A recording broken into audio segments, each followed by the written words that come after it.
तो दोस्तों आज मैं एक्सप्लेन करने वाला हूँ मैडॉक हॉरर कॉमेडी यूनिवर्स यानी कि MHCU की तरफ से आई एक और लेटेस्ट एडिशन यानी कि थामा मूवी को। ये जो मूवी है ना, इसके अंदर हॉरर कॉमेडी के अलावा एक्शन और रोमांस भी होगा, क्योंकि ये एक bloody romantic horror comedy movie है।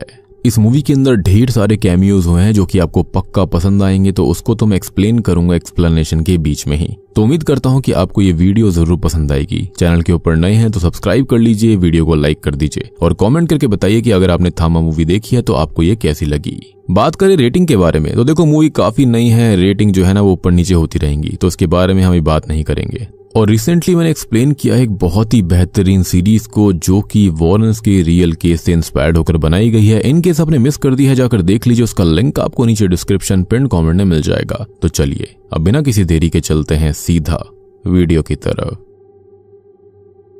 तो मूवी की शुरुआत 323 BCE से होती है, जहां पर सिकंदर की सेना एक घने शापित जंगल के अंदर शंभू नाम के उनके इंडियन सर्वेंट के साथ जा रही थी। लेकिन सिकंदर समेत उसकी सेना और शंभू को एक भयानक नुकीले दांतों वाला जीव खत्म कर डालता है कि वो उसको भारत के ऊपर कब्जा करने नहीं देगा। अब इसके बाद मूवी प्रेजेंट टाइम में आती है, जहां पर हम एक स्ट्रगलिंग न्यूज एंकर आलोक उर्फ बनी को देखते हैं, जो कि अपने दो दोस्तों के साथ सेम जंगल के आसपास नकली भूतिया कहानी की रील बना रहे थे। लेकिन रील खराब होने की वजह से वो फनी बन जाती है और वायरल हो जाती है, जैसे कि आलोक की बेइज्जती हो गई थी। खैर अब इसी जंगल के अंदर एक भयानक भालू आकर आलोक के ऊपर हमला कर देता है और इससे अब दो चीजें होती हैं। एक तो ये कि आलोक के दोस्त डर के मारे वहां से भाग जाते हैं और दूसरा कि आलोक डर के मारे जंगल में और अंदर भागने लगता है। अब भालू की सूंघने की शक्ति बहुत ज्यादा तेज होती है और आलोक के बैग के अंदर पक्का खाना होगा, जिस वजह से भालू उसको मार मार कर अधमरासा कर देता है। लेकिन जैसे तैसे आलोक एक पेड़ की जड़ और तने के नीचे वाली खाली जगह पर छुप गया था और उस भालू को कोई लड़की खींच कर ले जाती है और मार डालती है। अब आलोक बेहोशी में ये सब देखता रहता है लेकिन कुछ कर नहीं पाता।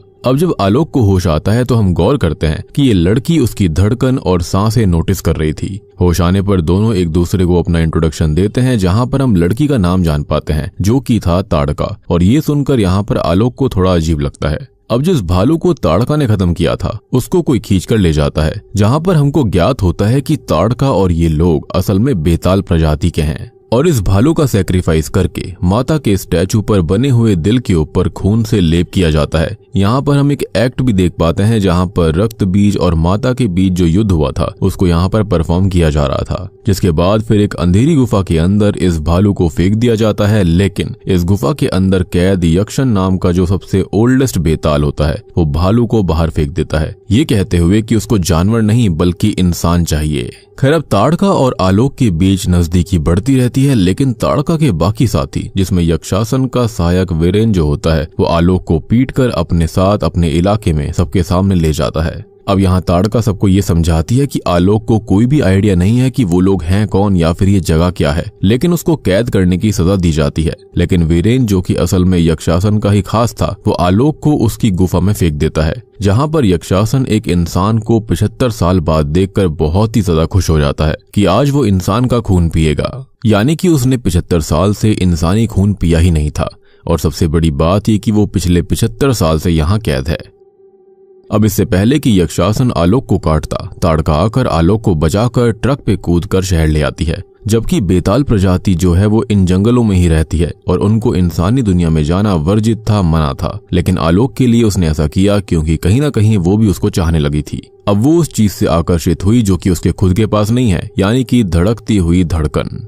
अब आलोक के घर पर हम देख पाते हैं उसके माता और पिता को। उसके पिता जो होते हैं वो एक रिटायर्ड इनकम टैक्स ऑफिसर थे। अब आलोक के माता पिता जो होते हैं वो उसके गुजर जाने का शोक कर ही रहे थे कि तभी वहां पर आलोक और ताड़का आ जाते हैं। लेकिन आलोक के पिता को ताड़का के ऊपर शक हो रहा था कि ये लड़की सही नहीं है, और उनको साफ दिखता है कि ताड़का पेड़ों पर कूदती है, रातों को बाहर खिड़की से कूद कर जाती है, लेकिन कोई उसकी बात नहीं मानता। आलोक खुद ताड़का से प्यार करने लगा था, जो कि उसका नाम सबको तारिका बताता है। अब ताड़का जो है उसको जानवरों का खून पीना होता है, डॉग्स का खून पीना है। ये ना बिल्कुल ट्वाइलाइट के कलन फैमिली परिवार जैसा है। इंसानी खून पी सकते हैं लेकिन खून पीते नहीं, जानवरों पर ही सर्वाइव करते हैं। खैर अब यक्षासन को भी पता लग चुका है कि ताड़का आलोक को लेकर इंसानी दुनिया भाग चुकी है और वो बस वीरेन से ये कहता है कि वो जाकर ताड़का और आलोक को वापस लेकर आए क्योंकि वो उसका शिकार था। खैर अब आलोक और उसका पूरा परिवार प्योर वेज होता है तो उसको लगा कि ताड़का को शायद से नॉनवेज खाना होगा, जिसके चलते वो जाते हैं फर्स्ट डेट पर, जहाँ पर पॉइजन बेबी सॉन्ग आता है। अब ताड़का यहाँ पर शराब पीकर लड़कों से घुल मिल जाती है और वापस आते टाइम वही लड़के उनके पीछे पड़ जाते हैं।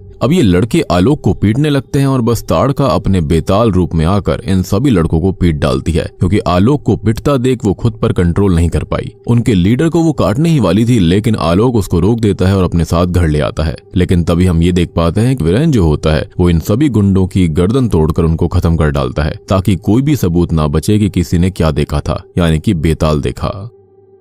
अब यहाँ घर पर फाइनली आलोक को अपने पिता की बातों पर विश्वास होता है कि हाँ सब कुछ सच है, ताड़का इंसान नहीं है, ना ही उसके सीने में धड़कन है। ताड़का बताती है कि वो एग्जैक्टली वैम्पायर्स नहीं है बल्कि उनको तो धरती की सुरक्षा के लिए देवी ने बनाया है। इस बारे में बाद में बात करेंगे कि यहाँ पर क्या था। लेकिन ताड़का का ये कहना था कि 1947 में दंगे हुए थे जहाँ पर वो लोगों की मदद करने के लिए गए थे, लेकिन मासूम लोगों ने नफरत की आग में एक दूसरे को ही मार डाला और तब उनको पता लगा कि बेताल से भी खतरनाक तो इंसान खुद है और उनका खून जहरीला है, जिसके चलते उन्होंने फैसला लिया कि अब वो कभी भी इंसानों का खून नहीं पिएंगे, ना ही यहाँ पर आएंगे। और ताड़का आलोक के साथ यहाँ पर आकर एक रूल ऑलरेडी तोड़ चुकी है। और बात रही यक्षासन की, तो मूवी के शुरुआत वाले सीन के अंदर वो जो जीव था वो बेताल था, यानी कि यक्षासन था, जो कि बेतालों में ओल्डेस्ट है, उनका थामा है, मतलब लीडर कह सकते हो। लेकिन उसने रूल तोड़ा था, वो इंसानों का खून पीता रहा और एक नई आर्मी खड़ी कर धरती पर राज करना चाहता था, जैसे कि सिकंदर करना चाहा। लेकिन उसको मंत्रों की मदद से बेड़ियां पहना दी गईं और शापित पहाड़ की गुफा में कैद कर दिया गया,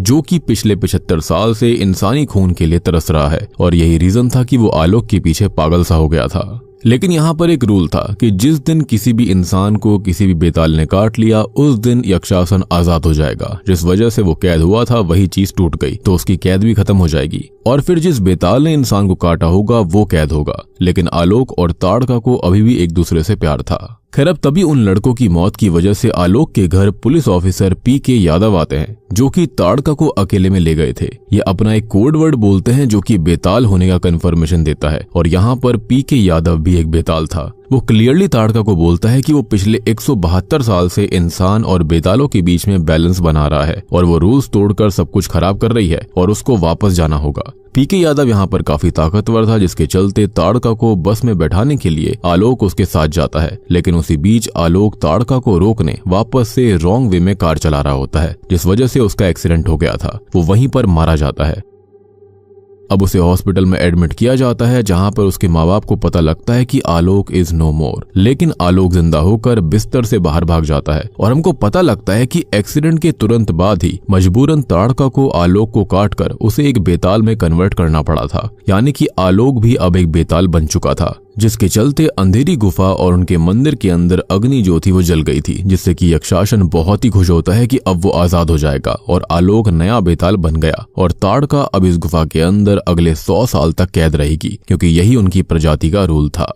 एनीवेज अब हॉस्पिटल के अंदर आलोक के अंदर बदलाव आते हैं। वो ब्लड बैंक के अंदर खून पीने लगता है। उसके पिता उसको देखते हैं, लेकिन वो अपने लंबे दांतों से अपने ही पिता को डरा देता है और बस अब आलोक के पिता की आंख घर पर अगली सुबह खुलती है, जहां पर वो सबको बताते हैं कि आलोक के साथ क्या हुआ, लेकिन कोई भी उनकी बात नहीं मानता। अब आलोक को धूप से चुभन हो रही थी, दिन में विजन भी ब्लरी होता है और अब जाकर ताड़का उसको समझाती है कि वो जिंदा नहीं रहा, वो बेताल बन चुका है। कुछ चीजें हमको समझ आती है कि क्यों ताड़का कभी झूठ नहीं बोलती थी, क्योंकि बेताल कभी झूठ नहीं कहते। एज इससे उनकी आंखें लाल चमकने लगती हैं और दांत बाहर आ जाते हैं। अब बेताल जो है वो असल में इस धरती के रक्षक हैं, जिनको स्वयं देवी ने बनाया था। रक्त बीज से जब लड़ाई हुई थी तब जब भी उसके रक्त की बूंद जमीन पर गिरती तब एक नया रक्त बीज जन्म लेता। तो इसी चीज के निवारण के लिए माता ने बनाया बेताल को, ताकि वो उस खून को पी सके और ये बेताल ही लोगों के रक्षक हैं। अब उनके वहां पर एक भविष्यवाणी भी हुई थी कि एक ऐसा बेताल आएगा जो कि बहुत ताकतवर होगा, जिसके सीने में धड़कन रहेगी और वही होगा उनका असली थामा। लेकिन आज तक ऐसा कोई बेताल नहीं हुआ जिसके सीने में धड़कन हो, मतलब ऐसा जो कि इंसान के साथ रहकर भी पहचान में ना आए कि वो इंसान है या बेताल। अब आलोक यहाँ पर बेतालों वाले सारे तौर तरीके सीख रहा था। सुपर स्पीड उसके पास थी, स्ट्रेंथ थी, सुपर हियरिंग थी, रात में बहुत दूर तक देखने की सुनने की शक्ति भी थी। अब आलोक के पिता को ताड़का के ऊपर शक होता है तो वो पहुंच जाते हैं पीके यादव के पास कि उनको ताड़का के ऊपर शक है।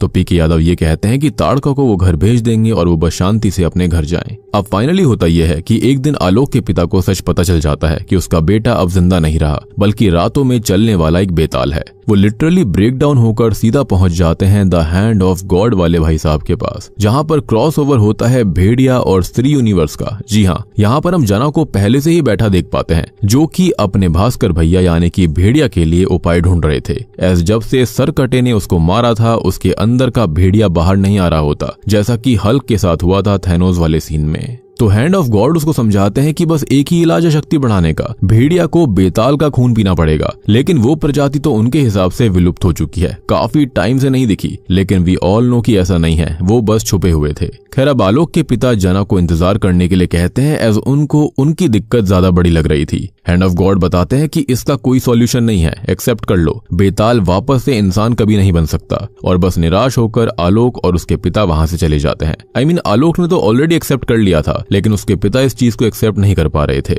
लेकिन अब जना को यह पता लग जाता है कि भेड़िया और भास्कर की शक्ति बढ़ाने का रास्ता क्या था, और जना को आलोक जहां बैठा हुआ था वो कपड़ा दिया जाता है, जिसके जरिए भास्कर इजीली आलोक तक पहुंच सकता था। अब आलोक का पीछा वीरेन और उसके साथी कर रहे होते हैं, लेकिन आलोक उनको चकमा देकर एक ऊंची बिल्डिंग पर ताड़का का इंतजार करने लगता है, और उसने ही ऐसा कहा था आलोक से करने के लिए। लेकिन टू हिज शॉक वहां पर एंट्री हो जाती है भेड़िया की, जो कि आलोक के खून की बूंद पीना चाहता था ताकि उसकी शक्ति बढ़ जाए। और यहाँ पर वरुण धवन यानी कि भास्कर काफी बल्कि सा लग रहा होता है, और इसका रीजन भी अभी आपको समझ में आएगा। दोनों की काफी फाइट होती है, लेकिन यहाँ पर हम ये देख पाते हैं कि आलोक ज्यादा ताकतवर था, और इसी चक्कर में वो ओवर कॉन्फिडेंस में खुद के खून की बूंद भास्कर को मॉक करने के लिए गिरा देता है। और यही उसकी सबसे बड़ी भूल थी, एज भास्कर ने वो खून चख लिया था, और बस वो हवा में उड़कर 4 पैरों पे चलने वाले भेड़िए से ट्रांसफॉर्म होकर बिल्कुल वैन हेल्सिंग वाले जैसे अल्फा और खतरनाक स्ट्रॉन्ग 2 पैरों पर चलने वाले सुपर भेड़िया में ट्रांसफॉर्म हो जाता है। अब बुरी तरह से वो आलोक पर हमला कर देता है, उसे पीट देता है। ताड़का भी बड़ी मुश्किल से आलोक को छुपाती है, लेकिन भेड़िया को खुद को शीशे में दिखवाकर भास्कर अपने नॉर्मल रूप में आकर वहां से भाग गया था। और यहाँ पर काफी फनी सीन्स भी आते हैं, मतलब कि यहाँ पर आलोक का खून पीकर भेड़िया बिल्कुल पागल सा हो गया था, और ऐसा लग रहा था कि जैसे यहाँ पर भेड़िया ने स्टेरॉइड्स को इंजेक्ट कर लिया हो। एनीवेज, अब ताड़का आलोक को पीके यादव के पास लेकर जाती है, जहां पर उसको पता लगता है कि पीके भी बेताल है, और यहाँ पर पिशाणु यानी कि भेड़िया उनका एक नेचुरल एनिमी है। और आलोक ने अपना खून देकर उस भेड़िए को 10 गुना ज्यादा ताकतवर कर दिया है। और अब आलोक का खून चखने के बाद भेड़िया उसका पूरा खून पीने और आलोक को खत्म करने जरूर आएगा। लेकिन अब उसको प्रोटेक्ट वो लोग करेंगे, जहाँ पर पीके यादव उन दोनों को अपनी सीक्रेट कम्युनिटी क्लब में लेकर जाता है, जहाँ पर बहुत पुराने लोगों के खून आलोक को पिलाए जाते हैं, जिसमें शुरुआत वाले अलेक्जेंडर का भी खून था। और हम चंदेरी की रानी यानी कि नोरा फतेही को भी डांस करते देखते हैं, जो कि शॉकिंगली खुद भी एक बेताल थी। जी हाँ, मतलब कि क्रॉसओवर्स पे क्रॉसओवर्स हो रहे थे। खैर, अब आलोक यहाँ पर इतना पुराना खून पीकर बेहोश हो जाता है, और जब उसकी आंख खुलती है तो पता लगता है कि ताड़का वापस गई है और अब वो कैद हो जाएगी। और अब आलोक को अपने घर रहना होगा, और वो ताड़का से कभी नहीं मिलेगा, क्योंकि अगर उसने यहाँ पर कुछ भी उल्टा करने की कोशिश करी तो वो लोग उसे खत्म कर देंगे, एज ये रूल्स के सख्त खिलाफ था। अब घर पर आलोक उदास बैठा हुआ था, लेकिन उसके पिता उसको और ताड़का को एक्सेप्ट कर लेते हैं कि वो उसका बेटा है, और वो जाए अपने प्यार के लिए सारे रूल्स तोड़ दे, जैसा कि ताड़का ने किया था। और अब बस हमको पता लगता है कि जंगल के अंदर एक जादुई पेड़ है, जो कि बेताल के छूने से उनको उनकी दुनिया में एंट्री देता है, या फिर ये इस तरह के ही बींग्स को ही एंट्री दिया करता होगा। तो क्या ये मुंजिया वाला पेड़ हो सकता है? एनीवेज, अब आलोक उनके बीच आता है, जहां पर हम देख पाते हैं कि यक्षासन आजाद हो चुका है, और उसकी बेड़ियों को भी मंत्रों की मदद से खोल दिया गया था। अब ताड़का जो होती है गुफा के अंदर कैद होने ही वाली थी कि तभी वहां पर आलोक वीरेन समेत काफी सारे बेतालों को पीट डालता है, और यक्षासन जो होता है वो इस चीज से काफी डिसअपॉइंटेड था। इनफैक्ट वो एंटरटेन भी हो रहा था कि एक नया बेताल कितना शक्तिशाली है। खैर, अब तभी यक्षासन डिसअपॉइंटमेंट देखकर अपने ही साथी वीरेन को मारकर उसकी ताकत को खींच लेता है, और यक्षासन के पीछे हम एक डिमोनिक स्पिरिट को भी देख पाते हैं, और उसकी आंखें भी नीली थी, यानी कि वो इन सारे बेतालों से थोड़ा सा अलग था। और सबसे बड़ी बात कि उसकी शक्तियां जो हैं वो काफी ज्यादा बढ़ चुकी थी। और यहाँ पर उसकी आंखों का नीला होना मतलब यह है कि वो ओल्डेस्ट बेताल है, जैसे कि आपने काफी सारी मूवीज के अंदर देखा होगा, जहाँ पर ओल्डेस्ट वैम्पायर जो होते हैं उनकी आंखों का रंग थोड़ा सा अलग ही होता है। खैर अब आलोक जो होता है वो यक्षासन से लड़ाई करता है, लेकिन वो उसको पीट देता है और तब ताड़का को इनका एक आदमी मंत्रों से बेड़ियों से आजाद कर देता है। ताड़का और आलोक बहुत कोशिश करते हैं कि वो यक्षासन को हरा दे, लेकिन उसने इंसानों का खून पी रखा था 75 साल पहले और वो सबसे ओल्डेस्ट बेताल था, जिससे कि वो आलोक को मार डालता है। और अब आलोक यहाँ पर फिर से मर गया था और अब ताड़का इतनी तेज चिल्लाती है कि उसका दर्द देवी तक पहुंच जाता है और उनके हाथों में जो दिल था उस पर क्रैक पड़ गया था। और तभी एक तेज लाल रोशनी, जो कि देवी का आशीर्वाद था, वो आलोक के अंदर समा जाता है, जिससे कि आलोक बन जाता है सुपर बेताल और वो एक ही झटके में यक्षासन को हरा देता है। उसको वो मारने ही वाला होता है, लेकिन ताड़का उसको रोक देती है, जिससे कि हमको पता चलता है कि आलोक उसके जैसा नहीं था। और यही चीज देवी को चाहिए थी, एक ऐसा बेताल जो कि इंसानों को भी समझे, बेतालों को भी समझे। और अब वो ऐसा पहला बेताल बनता है जिसकी भविष्यवाणी करी गई थी। उसका दिल धड़क रहा होता है जैसे इंसानों का होता है और ताड़का इस चीज से प्यार में पड़ी थी।